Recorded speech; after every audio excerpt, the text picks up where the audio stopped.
শ্ৰী গৌৰৱ গগৈ ডাঙৰীয়া, ইয়াত আমাৰ অসমৰ কংগ্ৰেছ পৰিয়ালৰ আমাৰ অভিভাৱক, আমাৰ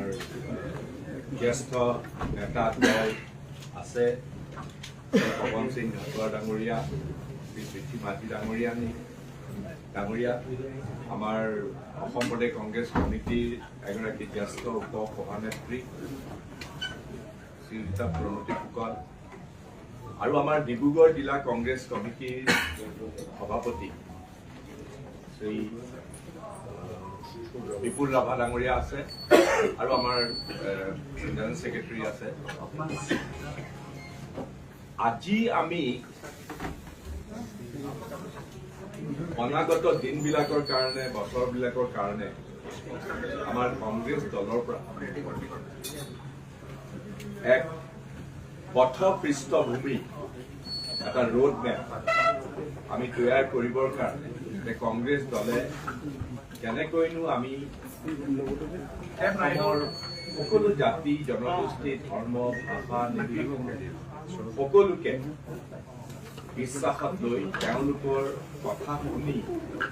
কেনেকৈ আমি এটা কাৰ্যসূচী গ্ৰহণ কৰিম, কেৱল অনাগত নিৰ্বাচনৰ কাৰণেই নহয়, অনাগত দিনবিলাকতো অসমত সদায় অসমীয়াৰ কথা, অসমীয়া বুলি কওঁতে আমি বহল ভিত্তিত সকলো জাতি ধৰ্ম জনগোষ্ঠী পাহাৰ ভৈয়াম সকলোকে সামৰি আমি কথা শুনি পেলাই, তেওঁলোকৰ কথা বুজি পেলাই আমি এখন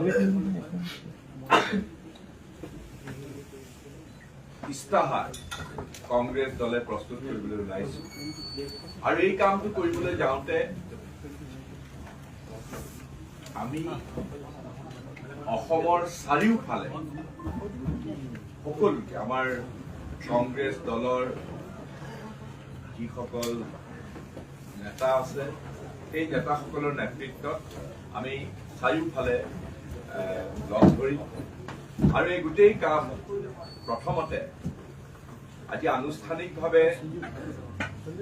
আমি এই ডিব্ৰুগড়তে আজি 6 ডিচেম্বৰত আৰম্ভ কৰিব খুজিছো।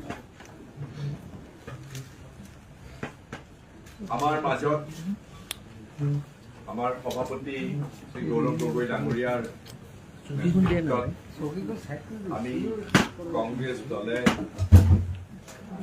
এক জনতাৰ ইস্তিহাৰ